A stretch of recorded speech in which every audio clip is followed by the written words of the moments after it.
Pernahkah kalian mencintai seseorang yang sejak awal tahu tidak mungkin dimiliki? Aku mengalaminya.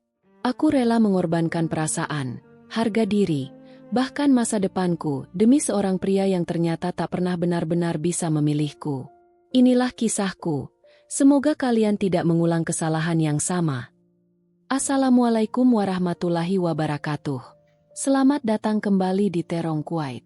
Di channel ini kami menghadirkan kisah-kisah inspiratif yang diangkat dari berbagai pengalaman kehidupan. Cerita ini disajikan kembali dalam bentuk narasi.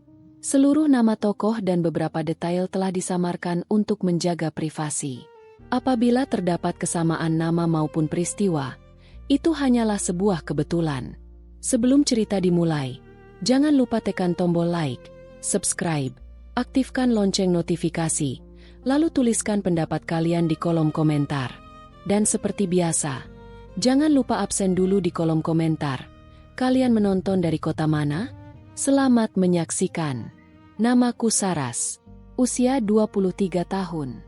Sejak lulus SMK aku bekerja sebagai SPG kosmetik di sebuah pusat perbelanjaan besar. Setiap hari aku berdiri berjam-jam menawarkan produk kecantikan kepada para pengunjung. Pekerjaan itu melelahkan, tetapi aku menikmatinya. Di mall itulah aku mengenal Ari. Ia adalah seorang satpam yang terkenal ramah. Semua tenant mengenalnya. Ia murah senyum dan selalu membantu siapapun yang membutuhkan. Awalnya aku hanya menganggap Ari sebagai teman mengobrol saat jam istirahat. Lama-kelamaan kami semakin sering bertemu.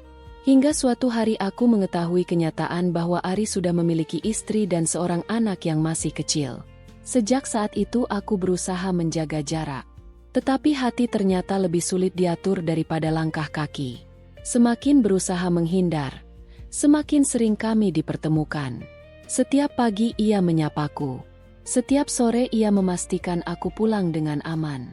Perhatian kecil itulah yang perlahan membuatku merasa istimewa. Aku tahu semua ini salah. Namun aku memilih mengabaikan suara hati yang terus mengingatkanku.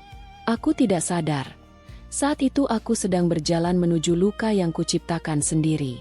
Hari-hari setelah perkenalanku dengan Ari berjalan seperti biasa. Aku tetap berdiri di depan etalase kosmetik sejak mall dibuka hingga menjelang tutup.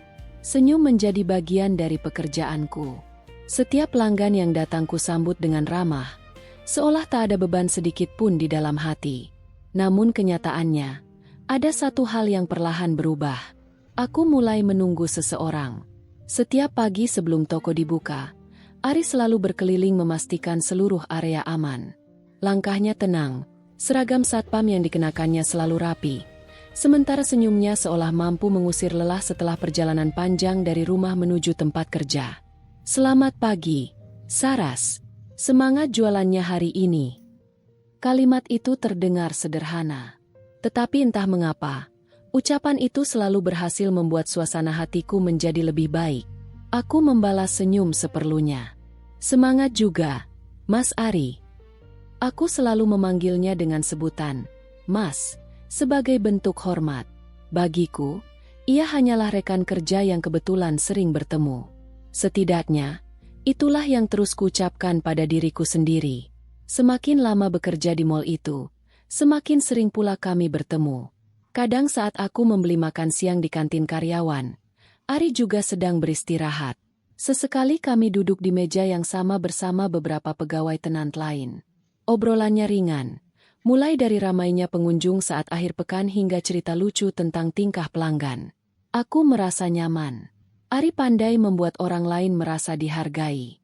Ia tidak pernah berbicara berlebihan, tidak pernah bersikap kasar, dan selalu mendengarkan lawan bicaranya hingga selesai. Sikap seperti itu jarang kutemui. Suatu sore ketika pengunjung mulai berkurang, Ari menghampiri konterku. Capek ia berdiri seharian. Aku tersenyum kecil. Namanya juga kerja, Mas. Ia mengangguk pelan. Jangan lupa minum. Tadi kulihat kamu belum sempat istirahat.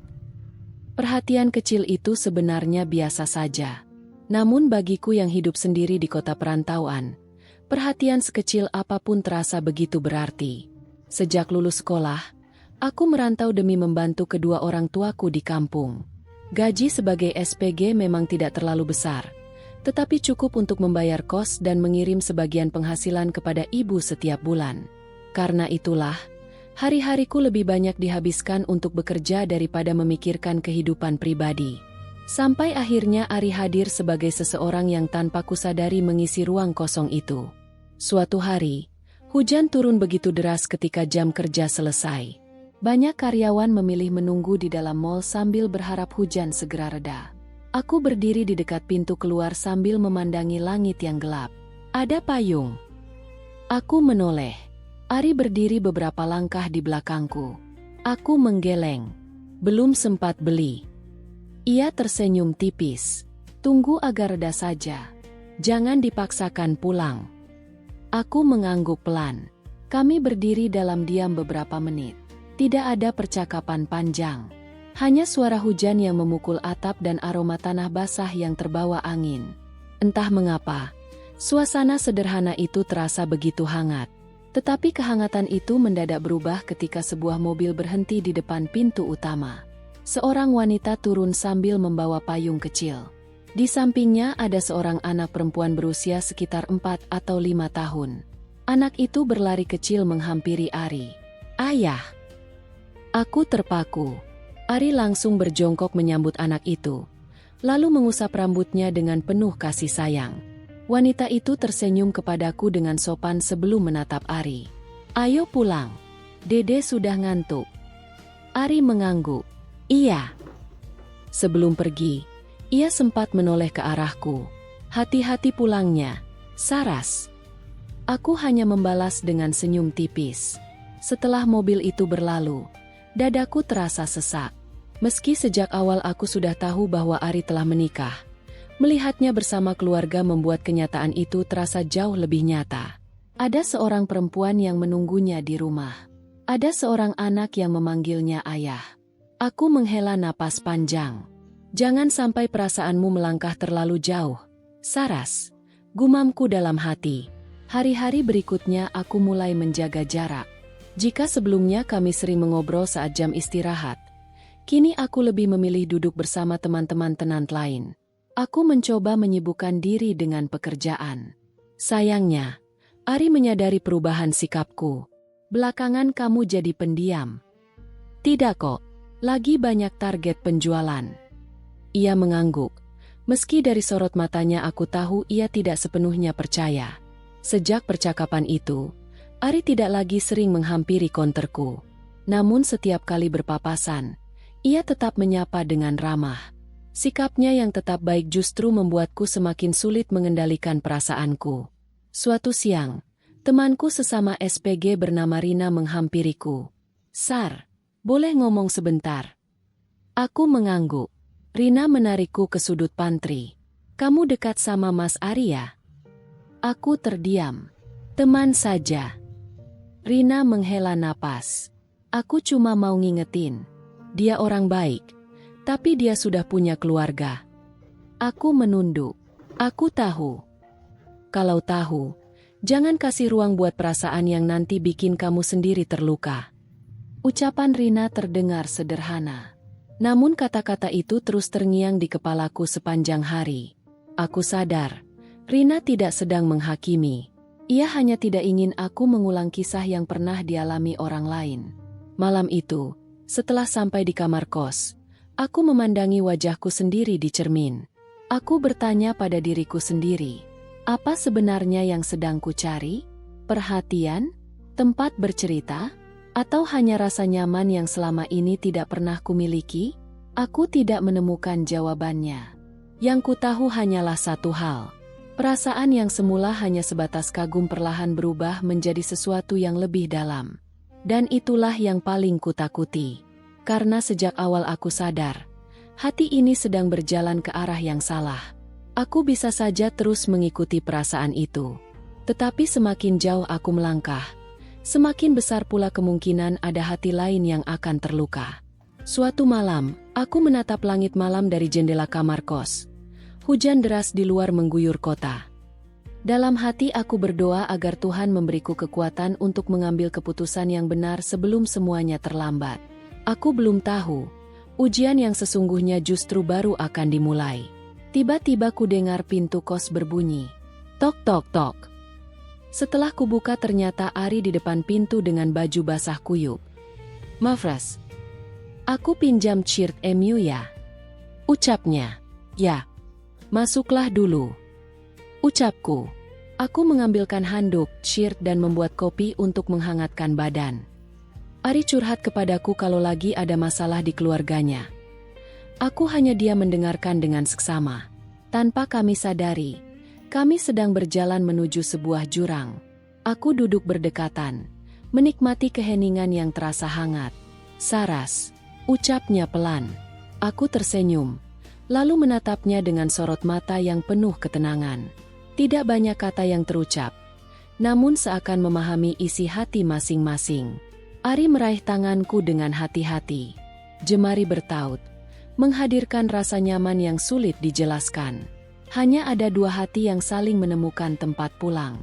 Ketika jarum jam terus bergerak, kedekatan itu tumbuh semakin hangat. Aku menyandarkan kepala di bahunya, dan Ari merangkulnya dengan penuh kasih sayang.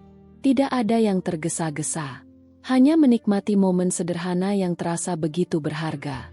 Saat tangannya dengan lembut memelukku, aroma parfum khas tubuhnya menghilangkan akal sehatku. Tangannya menyisir semua lapangan bola yang lama terbengkalai, mencari sesuatu yang masih tersembunyi dan terbungkus. Aku terbuai. Ari menggiring bola menyisir setiap lapangan bolaku yang masih sangat subur. Ari menggocek bola bolak-balik, menyundul dan menendang bola ke sana kemari. Setelah menemukan posisi yang pas, Ari melepaskan tendangan keras menuju gawang kedamaian. Walaupun beberapa kali terkena mistar gawang, akhirnya gol. Ari berteriak, merayakan pesta gol. Gol tanpa terjebak offside sampai merusak jaring gawang, merobek jala-jala yang berserakan diiringi hujan deras di pinggir lapangan bola. Hanya teriakan kedamaian yang terdengar. Malam itu menjadi saksi tentang dua orang yang seharusnya dilarang saling mencintai, saling menjaga, dan memilih untuk menikmati kebersamaan dalam ketenangan. Bagi mereka, kehangatan hati jauh lebih berarti daripada apapun yang dapat diucapkan dengan kata-kata. Setelah percakapan dengan Rina, hidupku tidak lagi terasa sama. Setiap pagi aku tetap datang ke mall tepat waktu. Seragam SPG yang selalu kurapikan, riasan wajah yang menjadi bagian dari pekerjaanku, dan senyum yang kuberikan kepada setiap pelanggan seolah menutupi kekacauan yang sedang terjadi di dalam hati. Tak seorang pun tahu, setiap kali pintu utama mall terbuka dan para karyawan mulai berdatangan, mataku tanpa sadar selalu mencari sosok Ari. Begitu melihatnya berjalan melakukan patroli pagi, ada perasaan lega yang sulit kujelaskan. Namun bersamaan dengan itu muncul rasa bersalah yang semakin hari semakin besar. Aku mulai membenci diriku sendiri. "Bukankah kamu sudah tahu dia punya keluarga?" bisikku dalam hati. Pertanyaan itu terus berulang, tetapi perasaanku tidak serta-merta menghilang. Aku hanya menjadi seseorang yang semakin pandai menyembunyikan semuanya. Beberapa hari kemudian, suasana mall jauh lebih ramai karena sedang ada program diskon besar-besaran. Sejak pagi pengunjung memenuhi setiap lantai. Aku nyaris tidak memiliki waktu untuk duduk. Di tengah kesibukan itu, seorang pelanggan lansia tiba-tiba terpeleset di depan konter kosmetikku. Refleks aku berlari menghampiri, namun Ari lebih dulu datang membantu. Dengan sigap ia memanggil petugas kebersihan dan memastikan pengunjung tersebut tidak mengalami cedera serius. Melihat cara Ari menangani keadaan dengan tenang membuatku kembali kagum. Bukan karena ia tampak hebat, tetapi karena ia menjalankan pekerjaannya dengan penuh tanggung jawab. Ketika keadaan kembali normal, ia hanya tersenyum kecil kepadaku. Untung ibu itu tidak apa-apa. Aku mengangguk. Iya, tadi aku sempat panik. Itu sudah biasa di sini. Yang penting sekarang aman. Percakapan kami singkat, tetapi entah mengapa cukup untuk membuat pikiranku kembali kacau. Aku sadar, semakin sering melihat sisi baiknya, semakin sulit bagiku menjaga jarak. Namun aku juga sadar, rasa kagum tidak boleh menjadi alasan untuk melanggar batas yang seharusnya tetap dijaga. Malam itu aku menelepon ibu di kampung. Sudah hampir 2 minggu aku tidak mendengar suaranya. "Kerjaan lancar, Ras?" Tanya ibu dengan suara yang hangat. Alhamdulillah, Bu. Kamu jangan terlalu capek. Rezeki memang penting, tapi kesehatan lebih penting. Aku tersenyum meski ibu tidak bisa melihatnya. Iya, Bu. Ibu kemudian bercerita tentang tetangga yang baru saja menikah dan kehidupan kampung yang selalu terasa sederhana. Sebelum menutup telepon, ibu berkata pelan, "Kalau suatu hari kamu memilih pasangan hidup, pilihlah laki-laki yang benar-benar bisa menjaga amanah. Rumah tangga itu dibangun dengan kejujuran." Kalimat itu sederhana, namun seperti anak panah yang tepat mengenai hatiku. Aku terdiam cukup lama setelah telepon berakhir. Aku bertanya pada diriku sendiri, apakah aku sedang berjalan menjauh dari nilai-nilai yang selama ini diajarkan orang tuaku? Keesokan harinya aku sengaja menghindari area yang biasa dilewati Ari. Saat jam makan siang, aku memilih makan bersama Rina dan beberapa SPG lain di lantai paling atas. Aku mulai merasa sedikit lebih tenang. Namun menjelang sore, listrik di sebagian area tenan tiba-tiba padam selama beberapa menit.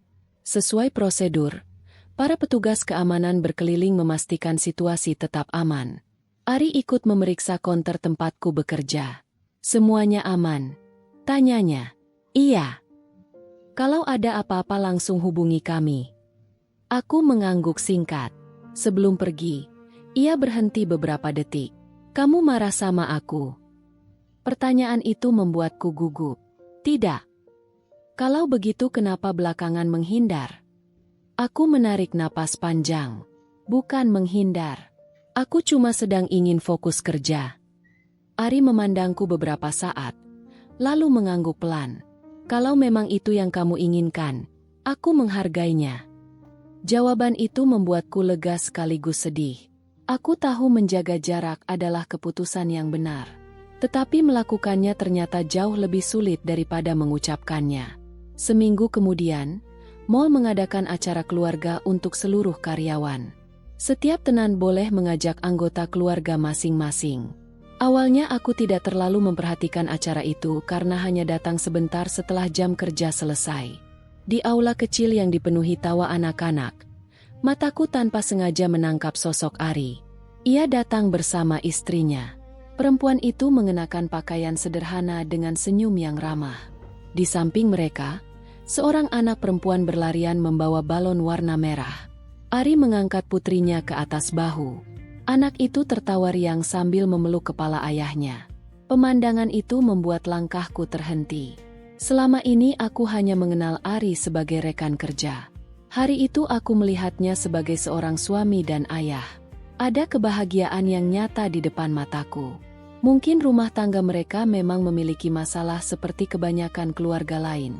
Namun aku sadar, aku tidak pernah benar-benar mengetahui keseluruhan cerita.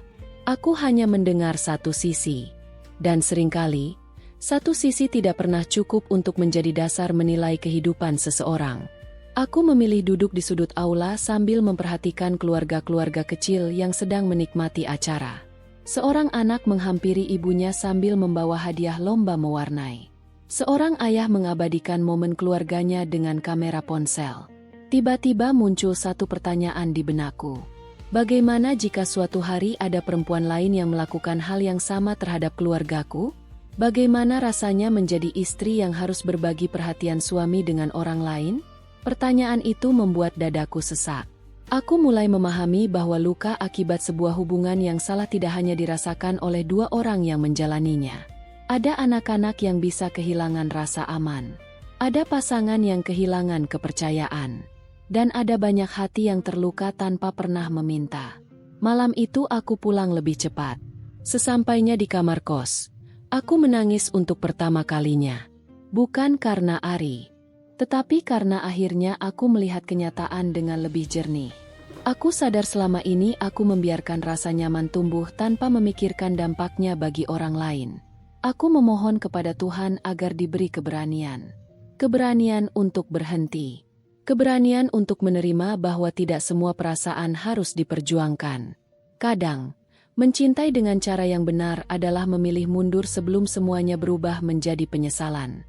Aku menghapus air mata, lalu membuka kalender di dinding kamar. Dalam hati aku membuat keputusan. Besok, aku akan berbicara dengan Ari. Apapun yang terjadi, hubungan yang tidak seharusnya ini harus benar-benar berakhir. Aku tidak ingin ada lagi hati yang terluka karena kelemahanku. Aku ingin kembali menemukan diriku yang dulu, Saras yang datang ke kota ini untuk bekerja, membahagiakan orang tua, dan mengejar masa depan, bukan Saras yang larut dalam perasaan yang sejak awal tidak memiliki tempat. Aku belum tahu bagaimana reaksi Ari nanti. Namun satu hal telah kupastikan. Aku tidak ingin lagi hidup dalam bayang-bayang penyesalan. Aku menghabiskan banyak malam dengan menangis. Bukan karena kehilangan, melainkan karena akhirnya aku menyadari kesalahanku sendiri. Aku tidak ingin menjadi alasan seorang anak kehilangan keutuhan keluarganya. Aku menghubungi Ari dan memintanya bertemu untuk terakhir kalinya. Dengan suara bergetar aku mengatakan bahwa hubungan kami harus berakhir. Ia mencoba menahanku.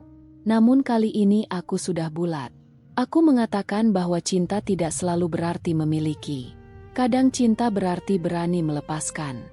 Aku memilih mengundurkan diri dari pekerjaan di mal itu agar tidak lagi bertemu dengannya.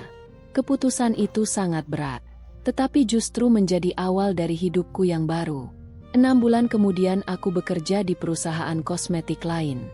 Aku mulai membangun hidup dari awal.